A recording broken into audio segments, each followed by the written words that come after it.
આજે કેન્દ્ર સરકાર દ્વારા 2026-27 વર્ષનું બજેટ દેશના નાણામંત્રીએ જે રજૂ કર્યું, દેશના લોકોને અને ગુજરાતના લોકોને ખૂબ આ બજેટ ઉપર આશા અપેક્ષાઓ હતી, પણ તમામ આશાઓ જ્યારે ઠગારી નીવડી છે ત્યારે આજે દેશના નાણામંત્રીએ 53.5 લાખ કરોડનું જે બજેટ દેશની સમક્ષ રજૂ કર્યું, તેમાં ખાસ કરીને ખેડૂતોની ખૂબ મોટી આશા અપેક્ષા કેન્દ્ર સરકાર ઉપર હતી.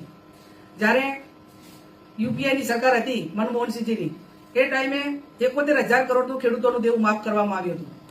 આ સરકાર જ્યારે ચૂંટણી હોય, ત્યારે રાજ્યની ચૂંટણી હોય કે કેન્દ્રની હોય, ત્યારે ખેડૂતોને ડબલ આવક માટેના વાયદા આપે છે, એમને અનેક લોભામણી લાલચો આપે છે, પણ જ્યારે બજેટમાં આપવાનું હોય ત્યારે માત્ર ઠીંગો આપે છે, એમને કોઈ રાહત આપવામાં આવતી નથી. આજ 16 વર્ષથી ખેડૂતો સરકારની રાહ જોઈને બેઠા છે કે એમનું દેવું માફ થાય, પણ એ આજે પણ આ વર્ષના બજેટમાં પણ એ વસ્તુ ક્યાંય દેશના નાણામંત્રી મારફત સાંભળવામાં ના આવી. ગઈ વખતે 2025-26ના વર્ષમાં ખેડૂતોને જે 3 લાખ રૂપિયા કેસીસી ધિરાણ આપવામાં આવતું હતું, એ વધારીને 5 લાખની જાહેરાત કરવામાં આવી, પણ આજે 1 વર્ષ પૂરું થઈ ગયું, એનો એક પણ અમલ થયો નથી અને એક પણ ખેડૂતને દેશનાને 5 લાખ રૂપિયાનું ટૂંકી મુદતનું ધિરાણ એ કોઈ પણ બેંક મારફત આપવામાં આવ્યું નથી. આ રીતે નાબાર્ડ મારફત જે પણ ખેડૂતોની સ્કીમો છે, એ સ્કીમોની અંદર ખેડૂતોને જે રાહત આપવા માટેની વાત હોય, વર્તમાન સમયની અંદર ફર્ટિલાઇઝર એટલે યુરિયા ખાતર માટે ખેડૂતોને કલાકો સુધી લાઇનમાં ઉભું રહેવું પડ્યું, એમની રવિ સિઝન એ બગડી. આ વર્ષમાં પણ એની સામે કોઈ જોગવાઈ નથી, એટલે આવનાર સમયમાં પણ ખેડૂતો માટે કેટલી મુશ્કેલીઓ થશે એ આવનાર સમય જ બતાવશે.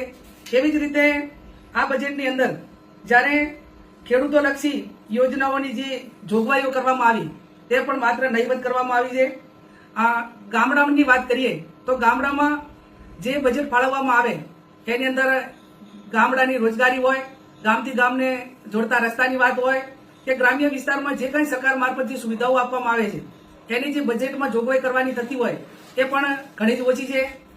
ગ્રામ્ય વિસ્તારના લોકો એ સવારથી કરીને સાંજ સુધી જીએસટી મારફત જે ચીજ વસ્તુ ખરીદે એનો લાખો કરોડો રૂપિયાનો જીએસટી ભરે છે, પણ એના સામે વળતર એ ગ્રામ્ય વિસ્તારના લોકોને બિલકુલ કંઈ આ બજેટમાં આપવામાં આવ્યું નથી. અને ગામડા મજબૂત કરવાની માત્ર સરકાર વાતો કરે છે, પણ ગામડાને બજેટમાં જે કંઈ જોગવાઈઓ કરવાની થતી હોય એ કોઈ જ ગામડાના વિકાસ માટે કરવામાં આવી નથી. રોજગારીની વાત કરીએ તો સમગ્ર દેશનો યુવાન હોય ને ખાસ કરીને ગુજરાતના યુવાનો માટે કહીએ તો વર્તમાન સમયમાં ડાયમંડ જેવામાં પણ મોટી મંદી હોવાના કારણે જે હીરા ઘસિયા હોય એમને ઘણી મુશ્કેલીઓ પડી રહી છે. આ વખતે દેશના જે યુવાનો છે, ડાયમંડ સાથે સંકળાયેલા જે રોજગારી મેળવતા યુવાનો, એમને એવું હતું કે જેટલા દિવસ કારખાના બંધ રહે એટલા માટે કરીને કોઈ ખાસ પેકેજની જાહેરાત કરવામાં આવશે, પણ એની અંદર પણ કોઈ આ ડાયમંડના ક્ષેત્રમાં કોઈ જાહેરાત કરવામાં નથી આવી. ગ્રામીણ રોજગારી માટેની વાત હોય તો એ પણ કોઈ જ એની અંદર કોઈ જોગવાઈ કરવામાં નથી આવી. એટલે ઓલ ઓવર એમ ગણવા જઈએ તો ખેડૂતોની વાત હોય, યુવાનોની વાત હોય, અને દેશના નાણામંત્રી એક મહિલા છે અને મહિલાના નાતે દેશની મહિલાઓને પણ આ બજેટ ઉપર ખૂબ મીટ માંડીને બેઠા હતા કે મહિલાઓને કંઈક રોજગારી માટેની તકો ઉભી કરવામાં આવશે. સ્વસહાય જૂથો હોય કે અન્ય મારફત નાની મોટી જે રોજગારી મળે છે એની અંદર સરકાર મારફત સબસિડી કે એમને જે લોન આપવા માટેની વાત કરવાની હોય, એ પણ હું માનું ત્યાં સુધી ક્યાંય જે પ્રમાણમાં માગણી હોય એ પ્રમાણે કરવામાં નથી આવ્યું. તો ખાસ કરીને આજના બજેટની અંદર અનેક પ્રકારની ગ્રામ્ય વિસ્તાર હોય, શહેરી વિસ્તાર હોય અને જે આરોગ્યને લક્ષી જે કંઈ આપણી જે યોજનાઓ છે એ યોજનાઓમાં મોટા ભાગના જે હેલ્થ સેન્ટર હોય, પીએચસી હોય, સીએચસી હોય, તો ગ્રામ્ય વિસ્તારમાં આજે પણ એનાથી લોકો સેવાથી પણ વંચિત છે. અને રેગ્યુલર ડોક્ટરો ભરવા માટેની જે વાત હોય કે આ પણ હું માનું ત્યાં સુધી એની અંદર કોઈ જ જ્યાં સ્ટ્રક્ચર જ ના બન્યા હોય તો પછી એમાં ડોક્ટરનો એની વ્યવસ્થા થઈ શકતું નથી. એટલે ઓલ ઓવર હું માનું ત્યાં સુધી સમગ્ર તમામ ક્ષેત્રોની વાત કરીએ તો આજનું જે બજેટ છે એ માત્ર કાગળ ઉપર છે. અને દેશના ફાઇનાન્સ મિનિસ્ટરે જે મોટા ભાગની બજેટમાં જે વાત કરી એ વર્તમાન સમયની વાત નથી કરી, 5 વર્ષની વાત નથી કરી, 10 વર્ષની વાત નથી કરી, એ 2046 એટલે કે 2046ના સપના બતાવે છે. હવે વહીવટ કરે છે છેલ્લા 11 વર્ષથી દેશમાં કેન્દ્રમાં ભારતીય જનતા પાર્ટીની સરકાર છે.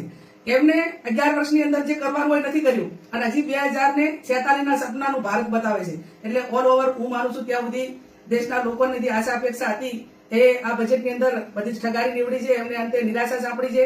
એટલે આ બજેટ એ ગ્રામ્ય વિસ્તાર કે લોકો અને ગરીબ કે મધ્યમ વર્ગના લોકો માટેનું નથી, પણ ક્યાંક ને ક્યાંક ઉદ્યોગપતિઓ માટેનું બજેટ હોય એવું મને આજનું આ બજેટ લાગ્યું છે.